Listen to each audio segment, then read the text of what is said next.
कामचोर बहू। कांता बहन की 2 बहुएं थीं, बड़ी कल्पना और छोटी प्रिया। कल्पना का जैसा नाम वैसा ही काम। सारा दिन कल्पनाओं में रहती, ना कोई काम करती ना कोई धाम। अरे कल्पना बहू, जरा अच्छी सी चटनी पीस दे, आज कुछ मजेदार खाने का मन है। पेट में जलन हो जाएगी माँ जी बुढ़ापे में, और वैसे भी मेरा काम करने का वक्त शाम का है, अब प्रिया को ही बोल दो। इतना कहकर कल्पना वहां से चली जाती है। कांता कल्पना के ऐसे रवैये से काफी परेशान रहती हैं। मैं बना देती हूँ माँ चटनी। ऐसा बोलकर प्रिया माँ को चटनी बनाकर प्लेट में खाने को देती है कि तभी वहां कल्पना आ जाती है। अरे वाह चटनी, जरा चख कर तो देखूं, बड़े दिन हो गए। अरे नहीं बहू, तू तो रहने ही दे चटनी खाना, पेट में जलन हो जाएगी।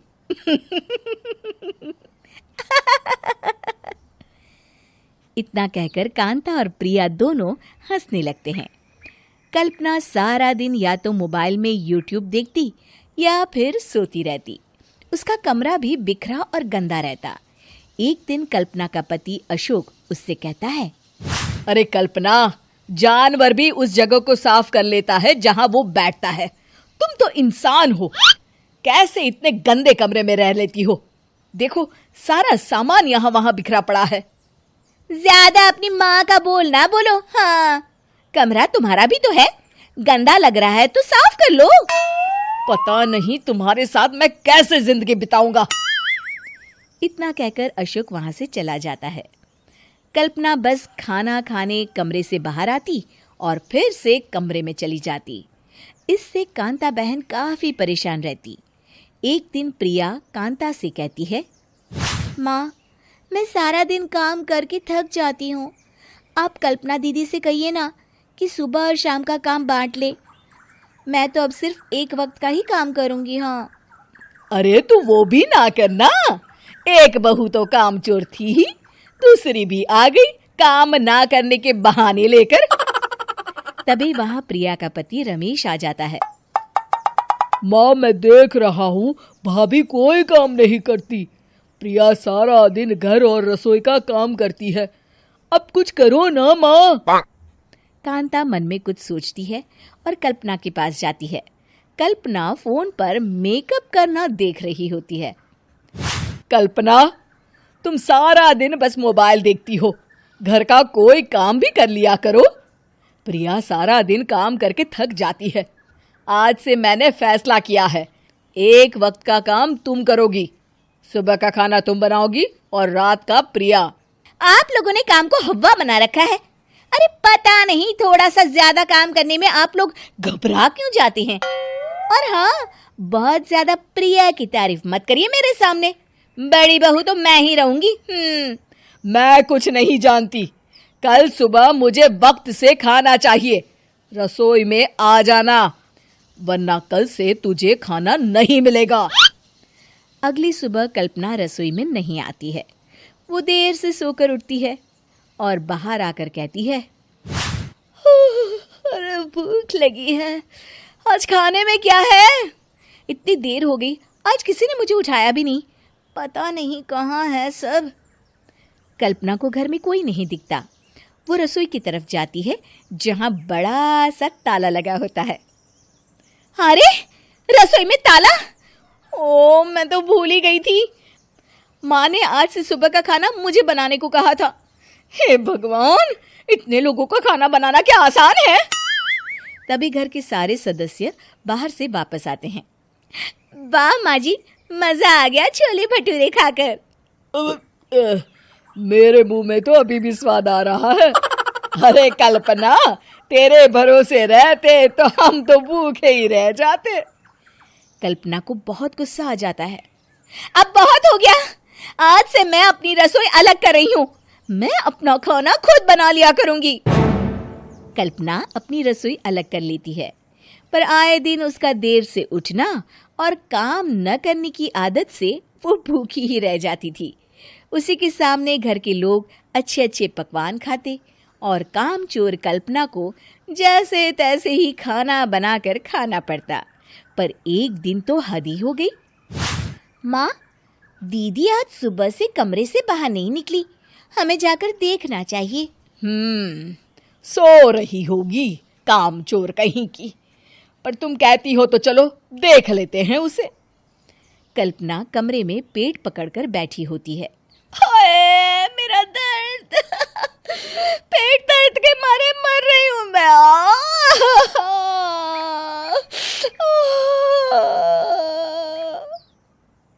अरे दीदी, क्या हुआ? पेट में दर्द क्यों हो रहा है? डॉक्टर को दिखाया आपने? माँ, कल्पना खड़ी होती है और माँ जी के पास आती है। मुझे माफ कर दीजिए, अब से मैं सारे काम में मदद करूंगी, कभी आलस और काम चोरी नहीं करूंगी।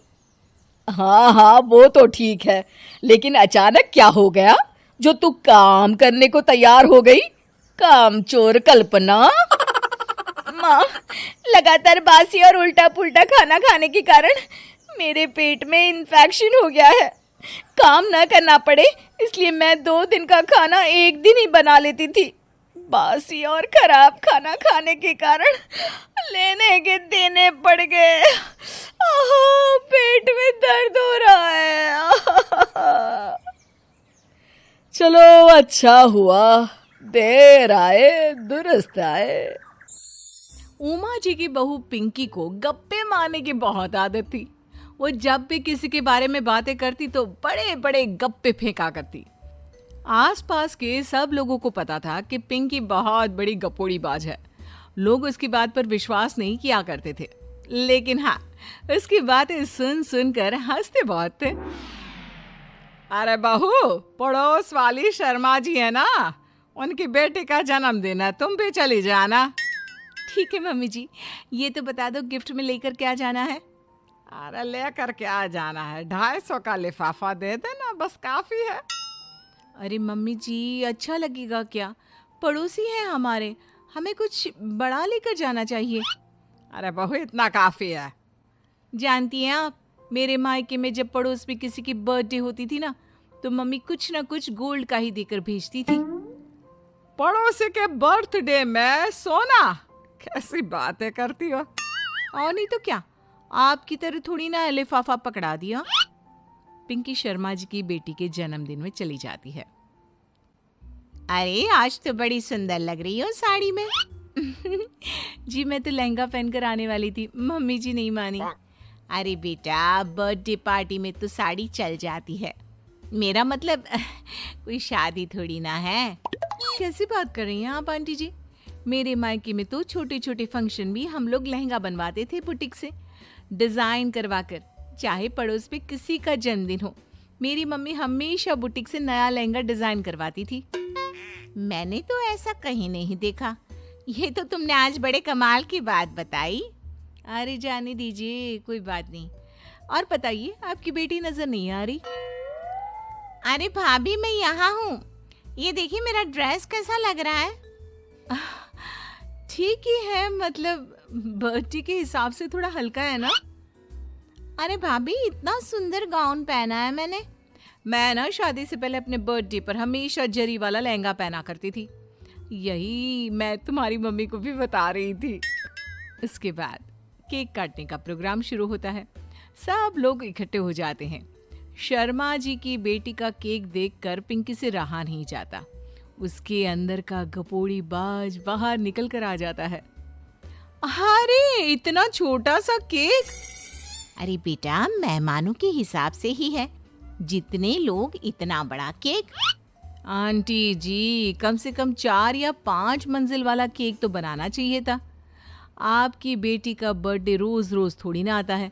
मेरे बर्थडे पर हमेशा पापा 4 केक बनवाते थे, सारे केक 4-4 मंजिल के होते थे। वहां पर सारे लोग उमा जी के मोहल्ले के ही थे और वो पिंकी के गप्पे मारने की आदत से अच्छी तरह वाकिफ थे, इसलिए सब लोग उसकी बात सुनकर हंसने लगे, लेकिन किसी ने पिंकी से कुछ नहीं कहा।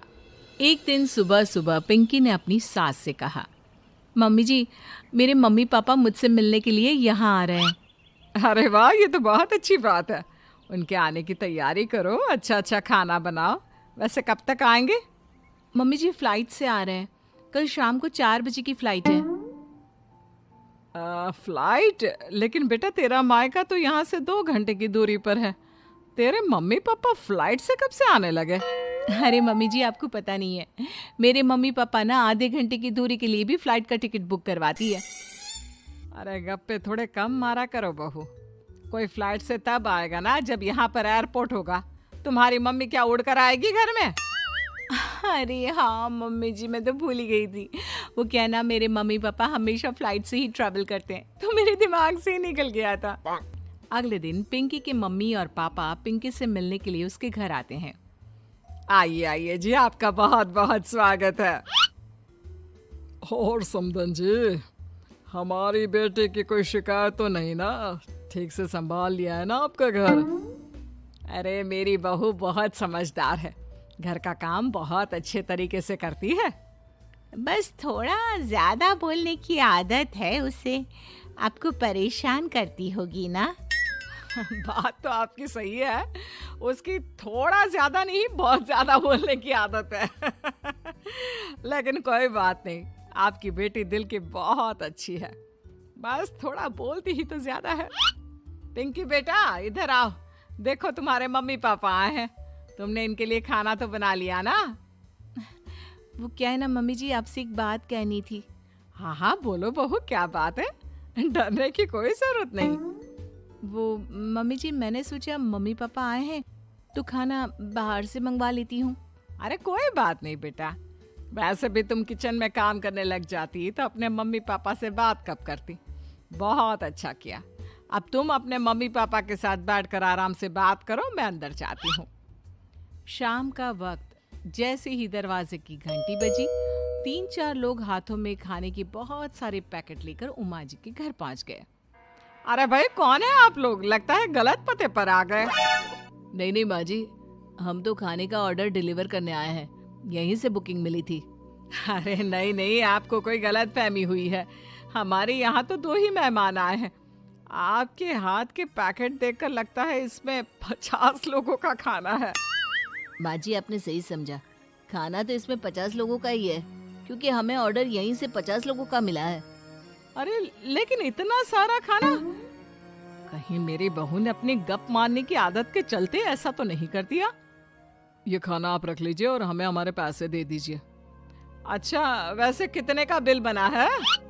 ज्यादा नहीं, बस 10,000 दे दीजिए। उन लोगों की बात सुनकर उमा जी पिंकी को आवाज देकर वहां बुलाती है। जैसे ही पिंकी वहां आती है, खुश होते हुए उन लोगों को वहां पर खाना रखने के लिए कहती है। अरे इतना सारा खाना क्यों मंगवाया बहू? अरे मम्मी जी, मैंने आपको बताया तो था, मम्मी पापा आए हैं तो मैं खाना बाहर से मंगवा रही हूँ। ये बात सही है बेटा, लेकिन 2 लोगों के लिए 50 लोगों का खाना? अरे मम्मी जी, कुछ कम पड़ जाए तो अच्छा थोड़ी ना लगता है, और मेरे मायके में तो ऐसा ही होता है, एक्स्ट्रा खाना मंगवाते हैं हम लोग। तभी पिंकी के मम्मी और पापा वहां पर आते हैं। अरे बेटा, एक्स्ट्रा खाना मंगवाने का मतलब ये थोड़ी ना होता है कि 2 लोगों के खाने के लिए 50 लोगों का खाना मंगवा लो।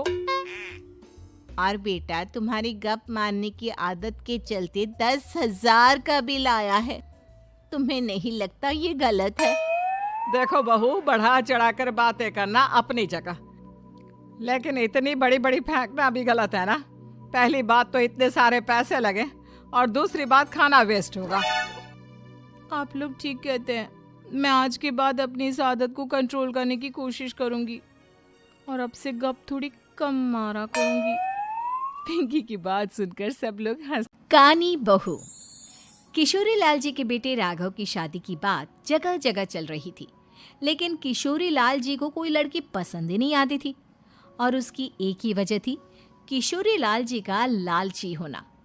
उनको लड़के वालों से मोटा दहेज चाहिए था, और इसी चक्कर में एक दिन वो एक बहुत पैसे वाले के घर अपने बेटे का रिश्ता लेकर पहुंचे। उस आदमी का नाम था ओम प्रकाश। देखिए किशोरी लाल जी, मेरी एक ही बेटी है और मेरी सारी संपत्ति जायदाद सब कुछ मेरी बेटी नैना का ही है। पापा, नाम से लगता है बहुत खूबसूरत होगी। कितना अच्छा नाम है ना, नैना। वैसे बात तो सही है आपकी। अब इतना पैसा है, जमीन जायदाद है, इकलौती बेटी, आप भी क्या करेंगे, सब कुछ उसे ही देंगे ना। बिल्कुल ठीक पहचाना आपने। बस बेटी की शादी और सारी जायदाद उसके नाम। पापा, बिना देखे हाँ कर दीजिए ना, इतना अच्छा रिश्ता फिर कहाँ मिलेगा, माला माल हो जाएंगे हम। मैं अपनी बेटी को बुलाता हूँ। अरे नहीं नहीं नहीं नहीं, आपकी बेटी का नाम नैना है, सुनकर ही लगता है बहुत सुंदर होगी। रहने दीजिए अंकल, मैं तो आपकी बेटी के नाम से ही इतना खुश हो गया हूँ कि उसे बिना देखे शादी करने को तैयार हूँ। अब तो मैं उसका चेहरा सीधे शादी के बाद ही देखूंगा। और इस तरह राघव नैना का चेहरा नहीं देखता और उससे शादी कर लेता है। शादी के बाद अपनी सुहाग रात पर जब राघव नैना का घूंघट उठाकर देखता है तो नैना की आंखें बंद थी। कितनी खूबसूरत हो तुम नैना, जरा अपनी आंखें खोलकर मेरी तरफ देखो तो सही। नहीं, मुझे शर्म आती है।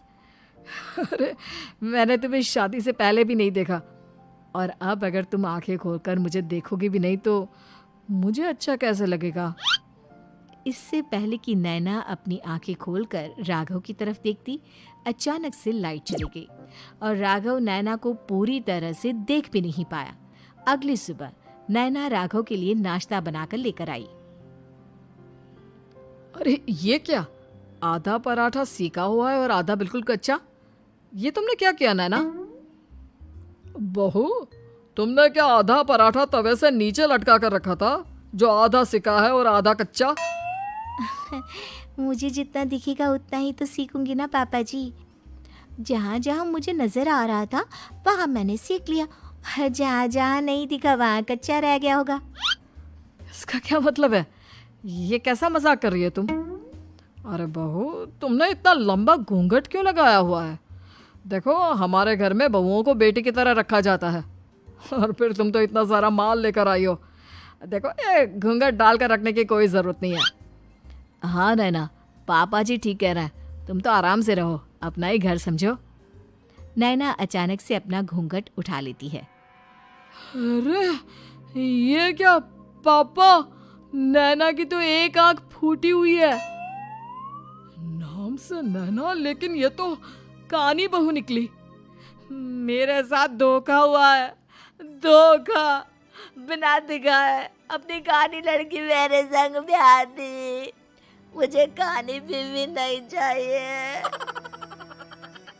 मुझे अभी ओम प्रकाश जी से बात करनी पड़ेगी, आखिर उन्होंने मेरे साथ ऐसा किया क्यों? अरे, आप लोगों ने ही तो पापा से कहा था कि आप लोग शादी से पहले मुझे देखना नहीं चाहते। अब मेरे पापा पर क्यों इल्जाम लगा रहे हैं? अरे लेकिन उन्हें बताना तो चाहिए था ना कि तुम कानी हो, एक आंख से तुम्हें दिखाई नहीं देता। किशोरी लाल और राघव नाराज होकर ओम प्रकाश को अपने घर बुलाते हैं। पापा जी, ये आपने क्या किया? शादी से पहले बताया क्यों नहीं कि नैना की आंखों में परेशानी है? अरे आप ही ने तो लड़की देखने से मना कर दिया था। अरे लेकिन आप बता तो सकते थे। आपको तो हमारी बेटी की प्रॉपर्टी चाहिए थी, वो भी पूरी की पूरी। अब क्या हुआ अगर उसे आधा दिखाई देता है? प्रॉपर्टी तो आपको पूरी मिल गई ना। अरे ये क्या बात हुई? मेरी शादी प्रॉपर्टी से नहीं, आपकी बेटी से हुई है। अब ये तो पहले सोचना चाहिए था, तब तो मेरी प्रॉपर्टी देखकर तुम्हारी जुबान लप लपा रही थी। लेकिन मैं कानी लड़की को अपनी बीवी बनाकर नहीं रख सकता। पापा कुछ करिए ना आप। हाँ करता हूँ। देखिए ओम प्रकाश जी, आप हमारे साथ ऐसा नहीं कर सकते। और तुम देखो, अगर तुमने मेरी बेटी से शादी तोड़ी ना, तो जो भी प्रॉपर्टी मैंने तुम्हें दी है वो तो पूरी की पूरी वापस ले ही लूंगा, और आधी प्रॉपर्टी तुम्हारी भी लूंगा। अरे मेरी आधी प्रॉपर्टी भला क्यों लेंगे आप? इसलिए क्योंकि मेरी बेटी को आधा नजर आता है और उसकी नजर अभी तक तुम्हारी आधी जायदाद पर ही पड़ी है। अब तुम उसे घर से निकालोगे तो कुछ तो लेकर जाएगी ना। और अगर हम आपकी बेटी को अपने घर की बहू बनाकर रखे तो? तो तुम्हारी पूरी प्रॉपर्टी तुम्हारी ही रहेगी, और जो मैंने तुम्हें दिया है ना, उसमें से बस मैं आधा लेकर जाऊंगा। अरे लेकिन अब आप अपनी दी हुई प्रॉपर्टी में से आधी वापस क्यों लेकर जाएंगे? अगर मैं आपकी बेटी को अपनी पत्नी बनाकर रखने को तैयार हूं तो? इसलिए ताकि भविष्य में अगर तुम मेरी बेटी को धोखा दो तो उसके पास कुछ तो रहे जो पति का हो। वैसे मेरे पास तो बहुत कुछ है, लेकिन अपने पति की कोई निशानी तो उसके पास होनी चाहिए ना। अब अगर तुमने मेरी बेटी को कानी कहा तो तुम्हें प्रॉपर्टी भी कानी ही मिलेगी, पूरी नहीं। जमाए राजा। किशोरी लाल और राघव समझ चुके थे कि वो बुरी तरह फंस चुके हैं और अब उनके पास वहां से निकलने का कोई चारा नहीं है। अब समझ में आया ना, लालच बुरी बला होती है। एक तो तुम्हें प्रॉपर्टी मिली, ऊपर से बीवी मिली, उसमें तुम्हें नखरे भी दिखाने हैं। आए बड़े, चुपचाप बैठो दोनों। कुछ दिनों के बाद नैना राघव की कार लेकर बाजार घूमने निकलती है और जब कार लेकर वापस आती है, ये क्या, एक तरफ से मेरी गाड़ी पूरी खराब हो चुकी है। लगता है तुमने मेरी गाड़ी को किसी दूसरी गाड़ी के साथ एक्सीडेंट किया है। अरे अरे, कितना बड़ा नुकसान कर दिया तुमने बहू। वो क्या है ना पापा जी, मुझे एक आंख से दिखाई नहीं दे रहा था, सामने से गाड़ी आ रही थी। मुझे तो सिर्फ आधा ही दिखाई दिया और वो गाड़ी मेरी कार से रगड़ते हुए निकल गई। अब मैं क्या करूं बताओ? आप इसे ठीक कराने के पैसे कौन देगा, तुम्हारे पापा? तुमने मुझसे इस तरह से बात की? अभी रुको। नैना राघव की शिकायत ओम प्रकाश को कर देती है। देखो राघव, अब जो मेरी आधी प्रॉपर्टी तुम्हारे पास थी ना, उसमें से आधी और मैं लेकर जाऊंगा, क्योंकि तुमने मेरी बेटी को डांटा। अरे नहीं नहीं पापा जी, गलती हो गई, माफ कर दो। गलती की तो कोई गुंजाइश ही नहीं। अगली बार मेरी बेटी को डांटा तो बची हुई आधी में से आधी और ले जाऊंगा। लालच के चक्कर में हम दोनों ने बहुत बड़ी गलती कर दी बेटा। एक तो तुम्हें कानी बहू मिली और ऊपर से जो माल मिला वो भी काना। इस तरह राघव की हर एक गलती पर ओम प्रकाश उसकी प्रॉपर्टी का आधा आधा हिस्सा लेकर अपना सारा माल वापस ले गया और राघव को कानी बीवी से काम चलाना पड़ा। भाई लालच वाकई में बुरी बला है।